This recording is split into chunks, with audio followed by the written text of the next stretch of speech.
30 seconds till live.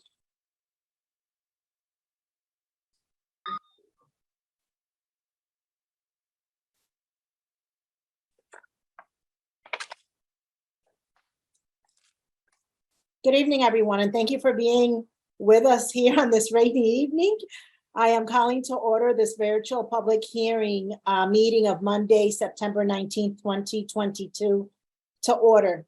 This evening, I'm joined by Assistant Majority Leader, Councilwoman Marilyn Rossetti, Councilman John Gale, Councilwoman Tiana Hercules, members of the Hartford Public Access TV, and from the Council President's Office, Adam Murphy. For some housekeeping rules, I'm going to read this brief couple of paragraphs. Public hearings shall be conducted in accordance with the following procedures. Each person wishing to address the council, therefore, shall, upon recognition by the presiding officer, give his or her name, address, and if he or she represents a group, shall, in addition, state for the record the name and address of said group or the organization, and shall limit his or her remarks to 5 minutes. All remarks shall be addressed to the council as a body and not to any individual member. Any persons making personal, impertinent, or slanderous remarks or who becomes boisterous while addressing the council shall be forthwith barred by the presiding officer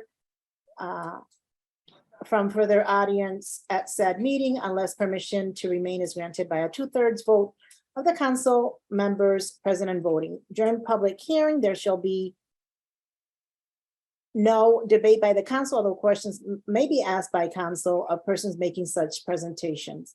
For members of the community, please be advised that this meeting is being broadcast and recorded by the Hartford Public Access Television and can be viewed via the Hartford Public Access TV Facebook page, Comcast Xfinity Channel 96, www.hpa-tv.org, or Channel 6032 for Frontier customers. Spanish interpretation is provided through a partnership with the City of Hartford and the Hartford Public Library. Additional accommodations can be made available with enough notice to the Office of Council President. So once again, thank you everyone for being here with us this evening. We only have one item on the agenda, and that item is item 2.1, which is Mayor Bonin with a company resolution pursuant to Chapter 4, Section 2I of the Hartford City Charter. The Court of Common Council does hereby authorize the purchase of the Church of the Sacred Heart at 25 Ellie Street. So this resolution was sent over by Mayor Bonin September 12th. And part of the resolution reads, bear with me, I'm going from screen to screen. Whereas the City of Hartford is engaged in planning efforts to prepare for the development and realization of numerous city-owned parcels in the vicinity of the intersection of Main Street and Albany Avenue and the Sacred Heart Church property owned by the Archdiocese of Hartford is located immediately adjacent to a city-owned parcel on Ellie Street and has an important place in the cultural history of the City of Hartford. And so with that said, we have one person that has signed up this evening, and that is Mrs. Naisha McCauley. How are you this evening? You've heard the resolution that's before us, and I'm going to ask you if you're speaking against or in favor of this resolution for the record. And please state your name. Hi, Naisha McCauley, 77 Wadsworth Street, Hartford, and I am speaking for, and I don't know all the details around the development, but from the resolution, it sounds like it's part of a larger comprehensive plan, which that sounds like a great thing considering the institution of Sacred Heart and what it does mean to the community. So I'm speaking in for, but I really wanted to come on and bring forward an idea that I had floated by council previously, in that as we redevelop the city and reimagine neighborhoods and do different types of development projects, that we are also paying attention to preserving the history of what was there in the neighborhood. And so while I am for the purchase of Sacred Heart, whatever does happen to to that building, to that edifice, to the neighborhood, to that piece of land, that we find a way as a city to memorialize what was there in that spot. So be it, I don't know exactly how we go about doing it, but I, as just a resident, am interested in pursuing how we as a city might go about doing that. And so I've already taken some initial steps in doing some background research. So if anyone else has, maybe there is already this is codified somewhere in the city where we have a process or a way in which we make sure we are memorializing things that are now being renamed or they are being repurposed.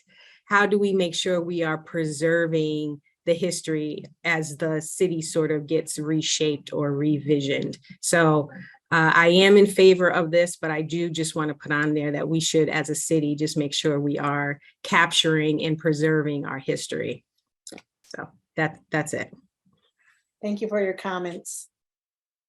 Thank you. Thank you, and have a nice evening. You too. For the record, I want to welcome Councilman Mixton, who has joined our public hearing. And so we don't have anyone else on the screen.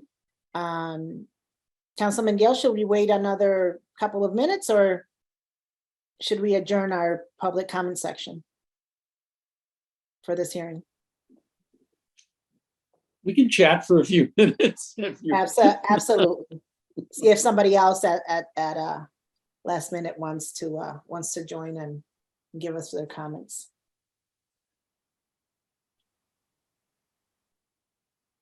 I wasn't expecting this weather this evening.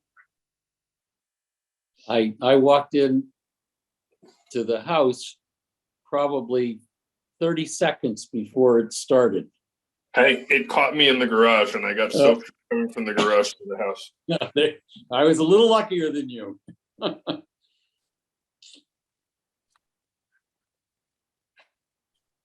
Okay, so we'll just wait a couple of more minutes, and this meeting is also being recorded by Adam Murphy in case we do lose any kind of power, to be on the safe side. Quick story slash food for thought. Visiting a city this summer that had a community event that involved its 16 neighborhoods. So the city has 16 neighborhoods and they all participated. In this case, it was a horse race where each neighborhood had one horse in the race. And it turns out that each neighborhood has its own flag and everybody comes out and participates.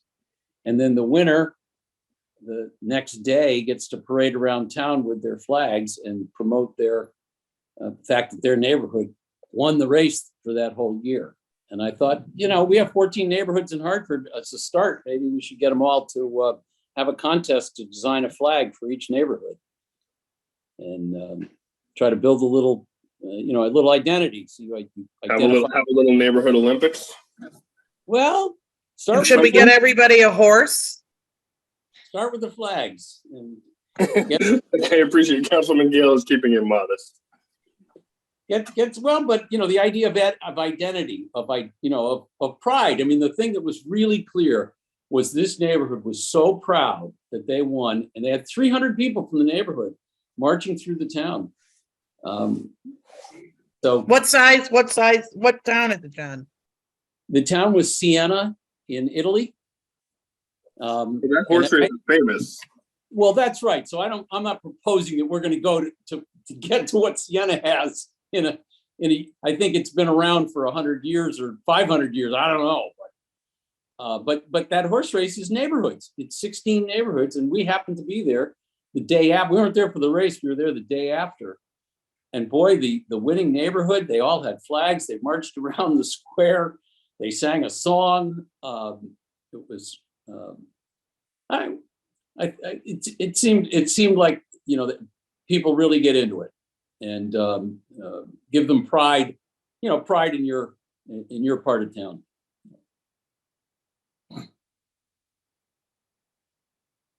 You're on mute, Mally. Thank you, Councilwoman. So it is now 7:10. No one has joined us. And I will adjourn this meeting of this public hearing. Thank you so much, everyone. Stay safe, dry, and have a nice Thank night. you. Good Bye. night. Good night.